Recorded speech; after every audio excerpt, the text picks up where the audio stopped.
Hello, everyone, and welcome to the HCW Indy UK Spotlight Show. So, this is the second one that we are doing reviewing shows. As DP did the Purpose Wrestling last time, and now we are moving on to RevPro's 10th anniversary, night one. There will be a night two video as well because DP's got more money than sense.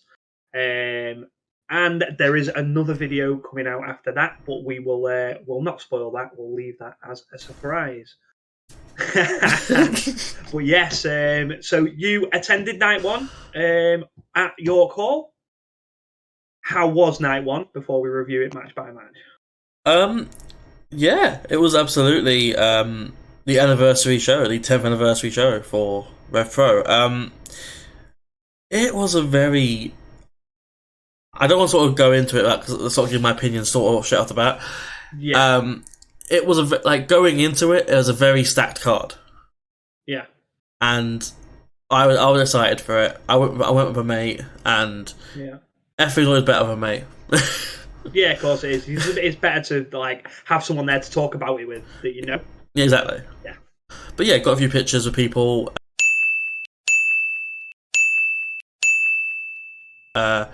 Talked to a few fans as well, and it was just nice to get a general community vibe.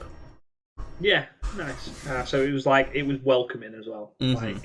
Because I know you said when you did the Purpose show, it was like you'd never been to one. Mm-hmm. That's right. And that was more welcoming than you thought it'd be. So yeah, absolutely. That's it's good that you go into shows that are like that at the minute as well. Yeah, absolutely. I think everyone's just happy to be seeing live wrestling again, aren't they? Probably, yeah. But as long as you enjoyed it, you and your friend, that was the main thing. So we will jump straight in, and you can give us your thoughts on the first match, which was Conor Mills versus Tony Deppen. That's right. Yes. So this was Tony Deppen's not his first match in RevPro, but he's basically come back from America to have a few more matches in the UK, and this is one against Conor Mills, part of Destination Everywhere, along with Michael Oku, his tag team partner. So this match starts off with a quick exchange, strikes, kicks. There's a spot very quickly in this match where Tony is down, and he goes for and then come up, which he can't do twice. So he's like, okay, calm down, guys, calm down, I'll do it. Yeah. And he lifts his legs, and then jumps up and lands on his back. So it's like a kip up, isn't it? Precisely. Yeah. So then the third time he goes for it, Conor offers a hand up for him, which is a bit funny. But Tony does it, gets to a seated position, and then gets kicked in the head. Nice. We got a few more spots here. So we got a suicide dive by Tony. It's not a suicide dive in which he lands on his front. He does like a full flip with it. Right. So through the ropes, and he flips over. Right, so he's like, after he's gone through the ropes, he sort of goes over onto his back and lands on him. Precisely, yeah. Yeah. Which was a bit, unique about it. That takes timing as well. You've got to know when you're jumping through them ropes when you're not near the ropes anymore. Exactly, yeah, absolutely. This is when we start to see a bit more of Tony's actual repertoire, where he starts to use a bit more dirty tactics. So he's holding the arm behind the ref, so the ref can't see him holding the ropes. Does that make sense? With the stretches and all that. Yeah. So then we get more back and forth again. It's not a match where someone takes control for long. Yeah. So it's very back and forth. They're both getting all the stuff in. Precisely, yeah. It makes you think, because both the guys are on night two as well, so... Yeah. But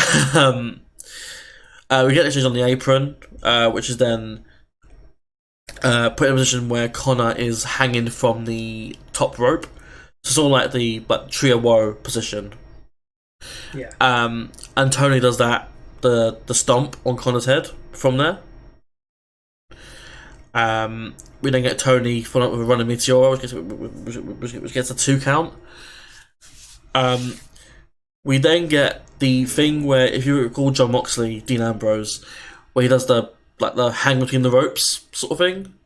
And then spring himself back. into a lariat. Yes, that's what Conor Mills does as well. So he does that. Then we get these two on their knees, so like facing each other on their knees, slap, slap, slap, slap. We have some a lot of knee strikes from Conor, which is then countered into a springboard uppercut from Tony. But of course, being momentum right now, it's no sold. And then Conor gets the Death Valley driver on Tony. So he lifts him up and then hits him with it. And then that gets a 3 count. Nice. This was a very solid match to start things off. I wasn't familiar with Tony Deppen at all. Truth be told, I knew his name, I knew his face, but I'd never actually seen a match of his. I've seen a few clips, but I'd never actually seen a match of his. So I was. And you were suitably impressed. Very much so. Very much so. Yeah. Yeah. So, like I said, solid match to open the card. Mm-hmm. So we followed that with Chantal Jordan and Maya Matthews in a fight for the future. That's right. Did that have any relevance at all? It did. What was the purpose behind the match title? Basically? It did serve the purpose of it being essentially two younger up-and-coming stars. So the main example I can use for this is back in January, it was Luke Jacobs versus Ricky Knight Jr., and that was also dubbed as a fight for the future. Yeah. So this is sort of an indicator, I guess. Yeah. But obviously from the women's side of things. Yeah. So these two women are very young, not new, but they're very what's the word? Establishing themselves. Not green. No. Right, okay. Yeah. I thought that was where you were going. Sorry. No. Not like that at all. They're both fantastic wrestlers. It's just they're not necessarily that well known. Right. Okay. So things start off for this match with a handshake, very respectful, very much what you'd expect. With the caveat of the match as well being that the winner would fight Kanji for the Southside Women's Championship on night 2. So both of you have already got incentive going into this match as well. Yeah. So this is immediately it starts with a handshake, as I said, and then we got a lot of running, so like in between the ropes with like strikes, knee strikes.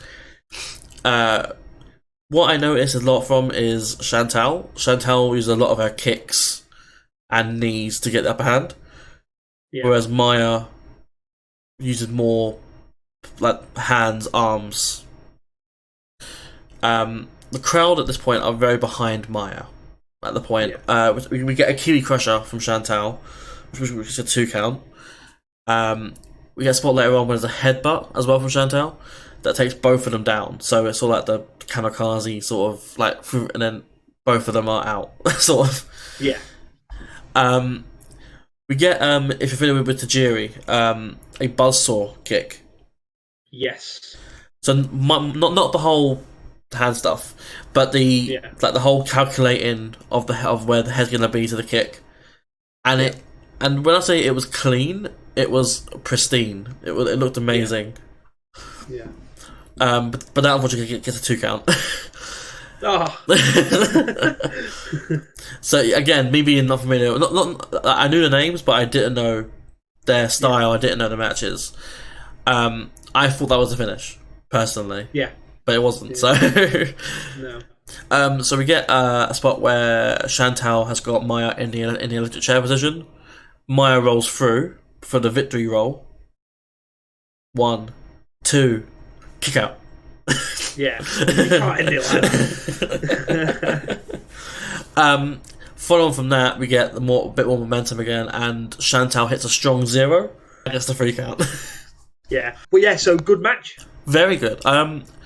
Because considering that this was a fight for the future, I wasn't thinking too much out of this match. Yeah. But both women really delivered, and it was a very strong match to follow on from a similarly strong match. Yeah. So hopefully, it followed a trend, and the next one went the same way, and it was a solid match, which was the undisputed British Cruiserweight Championship match between champion Luke Jacobs and challenger Francesco Akira. That's right. So, Luke Jacobs representing Northwest Strong, who we've seen in Purpose, and Francesco Akira representing the United Empire. This is... I don't know how to describe it. This was a very... Both men have their clear styles. Yeah. And the styles blend very well. Right, okay. I wondered where you were going to go with that. Yeah. Akira is a more high-flying type, whereas Jacobs is a lot more ground and pound type. Yeah. And normally you would think those styles don't really work, but these two made it work. Yeah. And it was... I'll get into what happened, but yeah, that's how it was. So we had a lot of exchanges to start things off, with a strike exchange and a chop exchange, which ends up with a nasty chop from Jacobs. Yeah. Like chops that you sort of like, you know, you go like shh in the arena. Yeah. And it's like a full on like yeah. I've got here in my notes that there was no clear advantage for either man, which is true for the most part. But there's a lot of back and forth. There wasn't really a point where I was like, you know what, they're gonna win at this point right now. So the fan support here is very clearly on Jacobs, who is the face in this match against Akira's heel, because United Empire are just a heel faction in general. Yeah. There's a spot where you can... So I'm sitting like by the ramp side, and on the other side of the ring, you can see that the fans are moving out of the way. So that's a sign for something's going to happen. Yeah. So they go to the outside of the ring, Jacobs and Akira. Jacobs is sent over the barricade. So he's just thrown over it. Like, there's no movement, he's just thrown over it. And then Akira gets back in the ring, goes to the top rope, and he hits a spring. He hits a flying crossbody across, over the barricade, into Jacobs, in the crowd area. So naturally, they got a lot of, you know, holy. Yeah, he's fight forever chant. Yeah. So when we go back into the ring, we get a series of kicks with a drop kick by Akira, who's in control at this point. We get a thing where I was a bit concerned because Jacobs tries to lift Akira for a suplex and can't do it, which is concerning because if you've seen Jacobs, he's a bigger man than Akira. So it really shouldn't be an issue. But he's holding his back, his lower back. So he's got a back injury, which is my concern because I also have back problems. So I'm fully familiar with it. So just from a different standpoint though, but I'm no wrestler. No, neither am I, mate. My back problem just from carrying you every time we do one of these. Oh. Okay, fine. You have it gone. you were there. Oh, you know what? Yeah, you're right.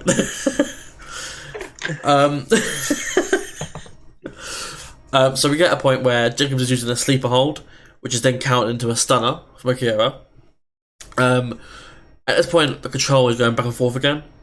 Again, there's no clear, and Jacobs he seems to move around fine again, so his back must have cleared up. We get a brain buster from Jacobs, which is the spot that they're building to. So where you try to lift him and slams him down for a 2 count. We get suplexes from Akira onto Jacobs. We then get another strike exchange between the two. We then get a series of German suplexes, very Kurt Angle style, if you will, from Luke Jacobs, which is then momentum, testosterone, however you want to call it, from Akira, who comes back with like shouting, and then lariat to Jacobs. 1, kick out of 1. That's all like the hulking up sort of spot now. We get a spot after this where the ref's blindsided by Akira, and he has a Meteora, which I believe is his finisher. Right. I'm not 100% certain on that, but he has a Meteora on Jacobs, which I thought was going to be, the end of the match, I was like, no, not like this. Like, Yeah. yeah, but no, 2 count. Right. And then he goes for a diving hurricane runner. It's like a sort of like a seated thing. And he gets caught into a powerbomb. 2 count. But when he kicks out, ankle lock. And this is the Luke Jacobs ankle lock. Yeah. Which is very similar to Kurt Angle's, which is very sort of like control the ankle, twist the foot. Yeah. Yeah. And at this point, it was like tap, tap, tap, tap. Yeah. And then Akira doesn't tap. He's still fighting. He gets to his feet. So like while Jacobs is still holding his ankle. Yeah. So he gets to his foot. Yeah, precisely. Yeah. But Akira is brought down by a body sleeper. So literally, as soon as he gets up, Jacobs goes him by the throat and then just pulls him back down into a sleeper. But this is a full body sleeper, and that eventually makes Akira tap out. Right. So still champion, still cruiserweight champion Luke Jacobs. Nice. And it sounds like it was a good match as well to follow on from the other two. Absolutely. As you said, it's definitely a trend so far. Yeah. So far. Oh no. So, well, I'm thinking, like, I'm looking at this next match and I'm thinking if this is anything but good, I'll be surprised. So we move on to Showto Umino and Yota Tsuji in a strap match. Correct. So this is the start of the second half. Yeah. And we get the host, Francesco, who's doing the ring announcing, about to announce Yota Tsuji, when who comes up from behind her? It's Gideon Grey, who is the leader of the Legion, which is Yota Tsuji's group. So it's Gideon's group, but Tsuji's part of. He basically interrupts her and just mentions how Yota Tsuji's gonna destroy Showto Umino tonight. He don't even care it's a strap match, he's gonna destroy Showto. So, after that, he trash talks Showto a bit, and then obviously out comes Showto. Yeah. He comes out, he's angry, takes his jacket off, he runs to the ring. Yeah. Of course, forgetting. No, before you carry on, sorry. That to me, everything that happened at the start, and I don't know the result of this match until you tell me, that to me says that Tsuji's going to lose. Instantly. So yeah, carry on your review, but that would be my prediction just purely off the start. Fair enough. So Showto comes down, runs to the ring. These two fight before they even get the straps around the arms. Yeah. But when they're pulled off each other, they just attach the straps, and then it's ready to get the match underway. So the strap match is you're meant to touch all 4 corners to get the victory, as opposed to a pinfall, submission, knockout, whatever. There's a lot of, I don't know, what's the word for the rope game? Tug of war. Yeah. With this, so there's a lot of like, you pull, no, I'll pull, you pull. Sort of like Chuckle Brothers. Sort of, yeah. Not to compare, New Japan Form Young Lions to Chuckle Brothers, but yeah, this is how it was essentially. It's how most strap matches go in that regard. We get a lot of spots where Shoto's like 1 corner, 2 corner, interruption. Tsuji, 1 corner, 2 corner, interruption. Yeah. So it's a lot of that. There's a spot where Yota chokes out Showto with the strap, sort of like so Shoto's over the ropes at this point. So the strap's like that, and Yota's like from above pulling on the. Like he's sort of like hanging him, basically. Precisely, yeah. I didn't want to say it, but. So after that, we get an over top rope DDT from Showto. So he recovers, pulls back on Yota, and then springboards himself over the top rope to hit a DDT on Yota. We get more strikes from Showto, and then we get Showto with the 1 corner, 2 corner, 3 corner, interruption. We then get another spot from Yota where he hits him with a lariat that look like they look nasty. Yeah. Yota's out at this point. 1 corner, 2 corner, 3 corner, interruption. Yota, God, I can get the names mixed.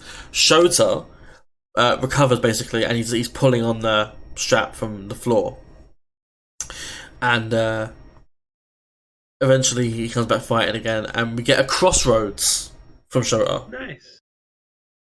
Which I'm not sure if there's no word for it now because Cody's obviously made it famous. Such an underrated move as well. Yeah, absolutely. So coming towards the end of the match now, we have a fireman's carry from Showto to carry. He's carrying Yota on his back essentially. Yeah. So we get 1 corner, 2 corner, 3 corner. Gideon Gray comes in, trips the ref. Ref falls over. Showto falls over. Yeah. So literally, the ref falls over, and Showto, assuming doesn't see the ref, and just trips over him and falls over. Right. Okay. Then we got a spot where Yota is essentially dragging Showto behind him, and Yota 1 corner, Showto 1 corner, Yota 2 corners, Showto 2 corners, Yota 3 corners, Showto 3 corners, and before Yota can get the 4th corner, Showto reverses it around and jumps over Yota to get the 4th corner.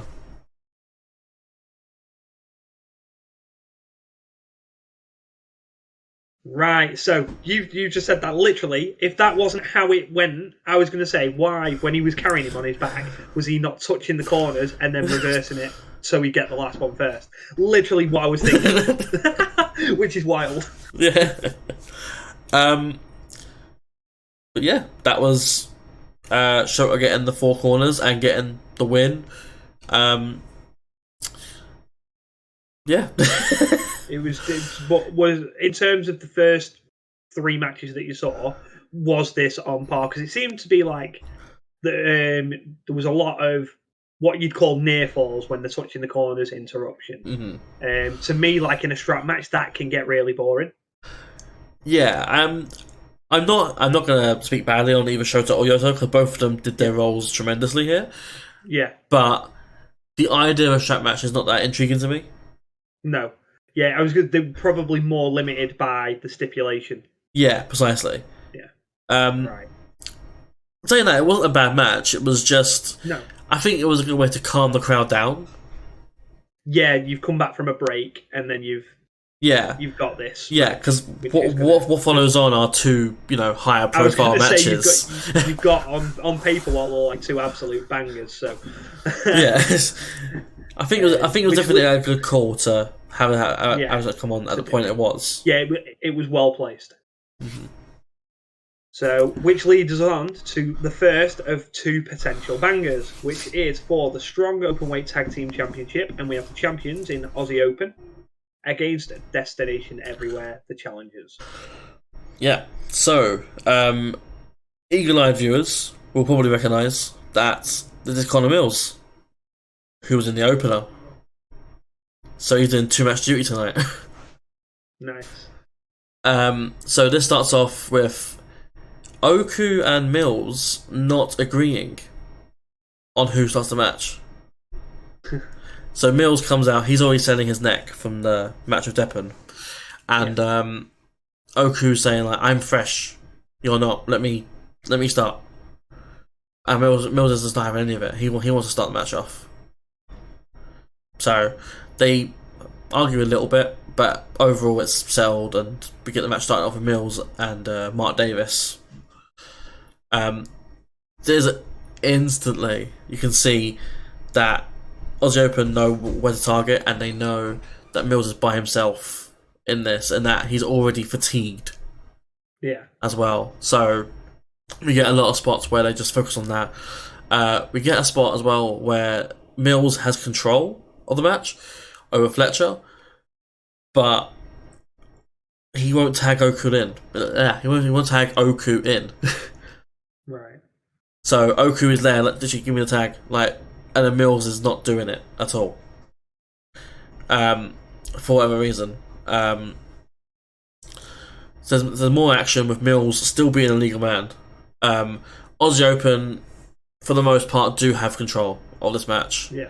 With a lot of uppercuts, a lot of like tag combinations, tag maneuvers, moves to the outside, moves on the inside, moves by the crowd, moves not by the crowd. Like, yeah. But it's very much an Aussie Open. It's their match to lose right now. So we get back in the ring. Mills is still down. He's being beaten on by Fletcher and Davis. At this point, the ref should be getting involved because both men have been in the ring so much between Aussie Open. Yeah. That you'd think the ref should be getting involved at this point to sort of send one back to the apron. Yeah. But I don't know. Refereeing.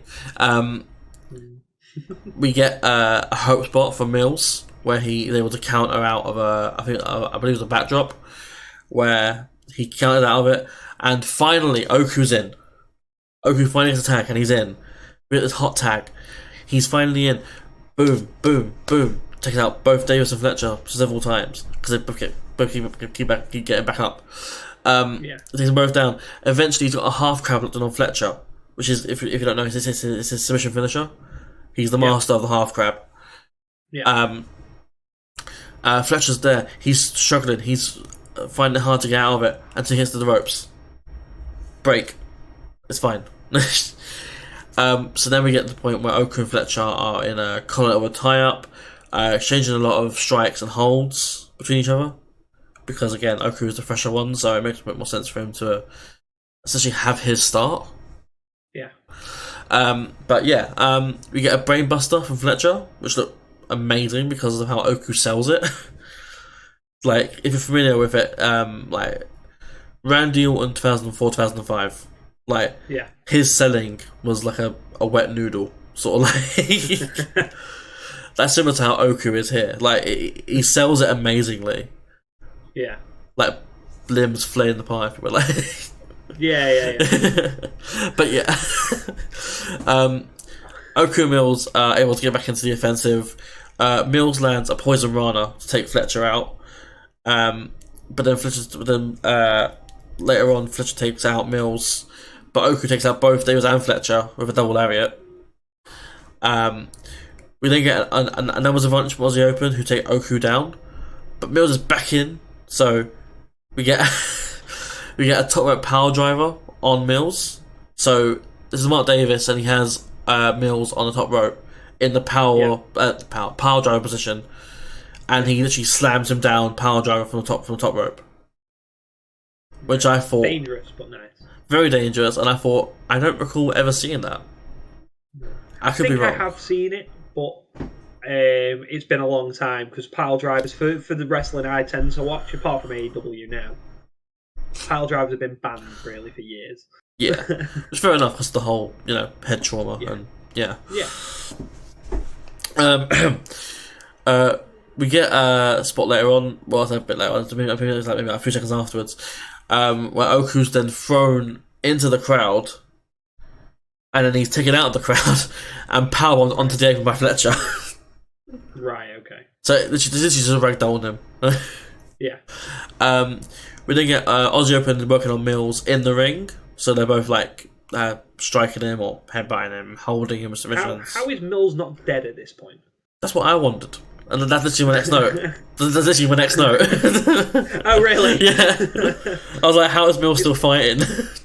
Yeah, exactly. I mean, he's just taken a top rope pile driver. He should now effectively be out of the match. Yeah, precisely. But Mills has fighting spirit. He has heart. He's able to fight.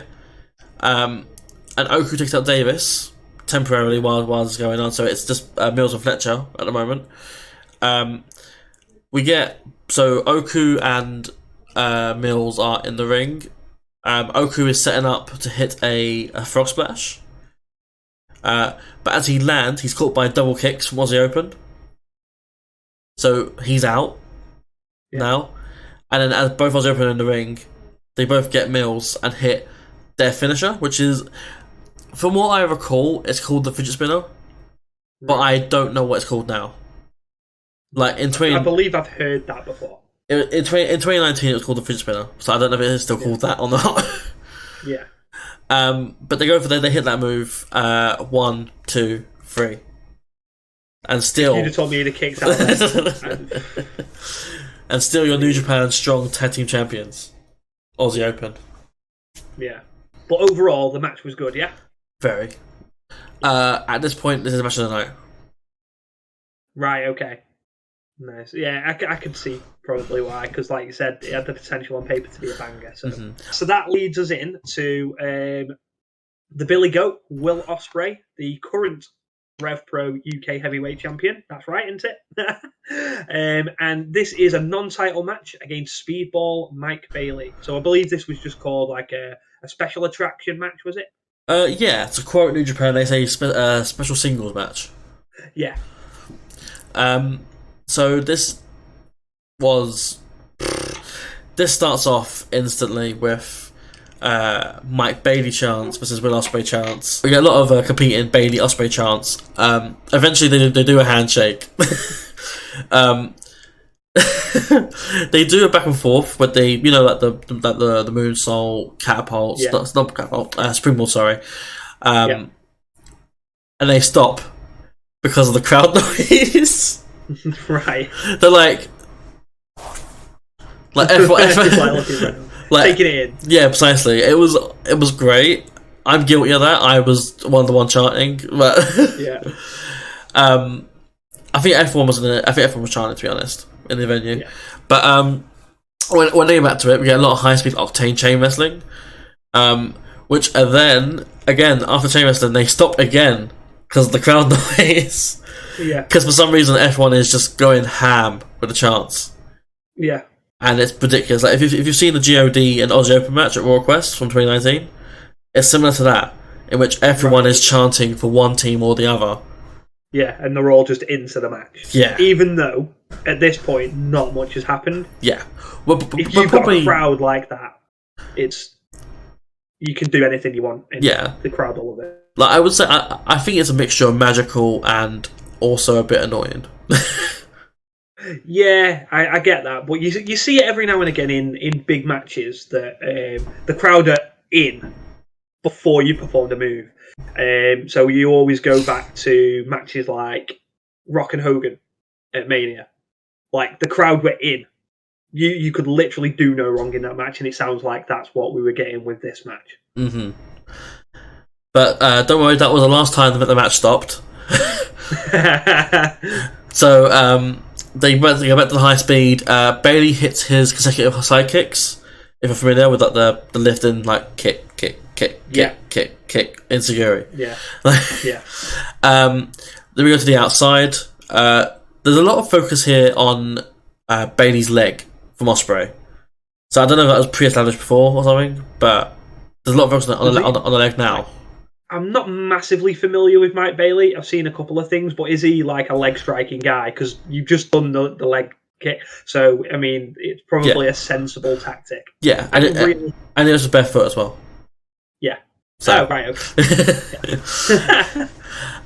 So we get a figure four leg lock inside the ring again, which gets a lot of woo chants. I'm not sure how proper that is nowadays, but it's reversed around in a typical way, like to reverse the pressure. Again, we got more focus on the leg from Osprey, who hits him with a drop kick directly into the leg. Osprey's in control of the match at the point where he hits a phenomenal forearm onto Bailey. Dare I say he's better at it than AJ is? Yeah. That is a bold statement. Yeah. Considering that we call it after AJ anyway. But we get a... This is actually an amazing spot, personally, for me. So Osprey's on the floor. He's lying on the floor at this point. Bailey goes for his patented knee salt. So it's like a moonsault, but he lands on his knees. Yeah. So he turns around, jumps in the air, goes for it, and as he's about to land on his knees, Osprey lifts his knees. So it's literally also Bailey's knees land on Osprey's knees, which is painful for everyone involved. Very much so. So Bailey literally flips, knees, bounces off Osprey's knees and lands in the ring. Which looked amazing. I've got the video. I'll send you it. Yeah. But so at this point, we get Bailey and Osprey both rolling around, no pain, sending their knees. Bailey's hurt at this point, and he slips to the outside. Yeah. Osprey follows eventually, and they're both on the apron at this point. Right. Osprey hits an Oz cutter on the apron, and then brings Bailey into the ring and hits an Oz cutter on the inside of the ring. 2 count. We then get a hidden blade attempt, which is then avoided, and Bailey lands a 360 knee drop, which is exactly as mad as it sounds. Yeah. Yeah, a 360 knee drop does not sound very appealing. Like, I wouldn't want to perform it and I wouldn't want to take it at the same time. Yeah. Too much can go wrong. Yes. So we get another strike exchange between the two. We get a spinning heel kick from Bailey. We get the Chelsea grin from Osprey, which if you remember is the forearms to the back of the head. We get a Stormbreaker attempt, which is countered. We get a series of kicks from Bailey, a combination of kicks, which gets a 2 count. We get a middle rope tombstone from Osprey for 2, which is then followed by the hidden blade for 2. Right. And then we get the Stormbreaker, and that's the 3. Right. Okay. I was like, when you said it, I was like, Hidden Blade probably should have got the 3 because it does. We were discussing off video before. It looks the most brutal of the 2. They should maybe swap that around. Well, Osprey should maybe swap that around, but Will Osprey does Will Osprey things, doesn't he? Yeah. So, yeah, absolutely. But yeah, overall, very good show. Very good showing from both competitors. Yes. But that's not all. Go on. So post-match, Osprey talks to the crowd. He just mentions how you guys shouldn't be cheering me. You know that, right? Yeah. He mentions things that's before with the girlfriend and Oku's dad, and he mentions how he's gonna break Ricky Knight Jr. on night 2. Yeah. And he actually calls out RKJ and says, "You know what? Let's fight right now. Let's do the match right now." So out comes RKJ, but he's in a full suit. He comes down, says no words.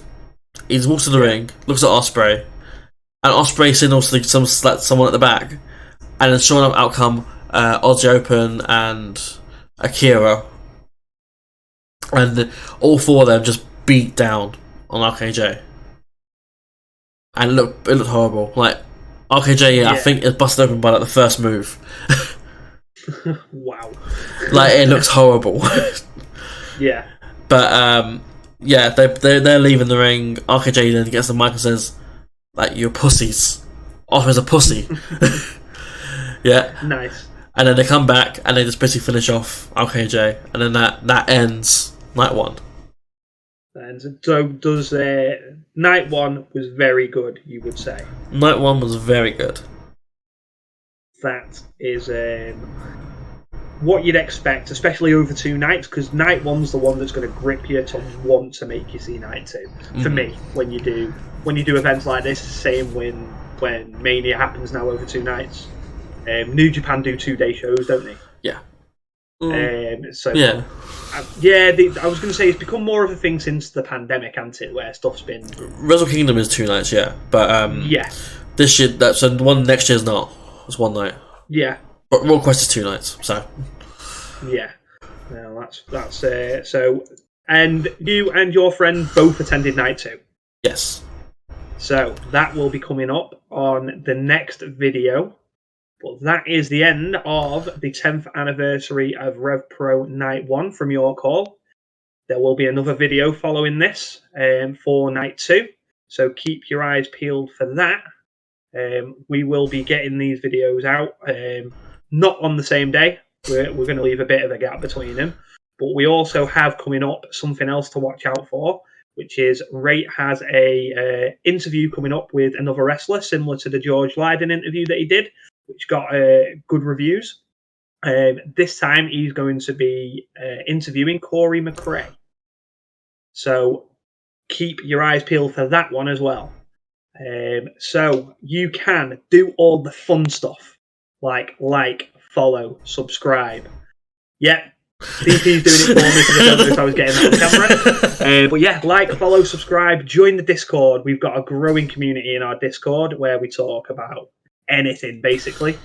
This will all be pinned into the description of this video. We have all of our socials on screen. Well, mine and DP's. And obviously you can find the other guys in the other videos that are on the channel. You can follow us on Twitter at the HCW show. I'm glad I got that right because it's changed. Because we have recently undergone a marketing change. Because we are British. Yes, because we are British. We are British. But thank you all for tuning in, and we will see you on the next video.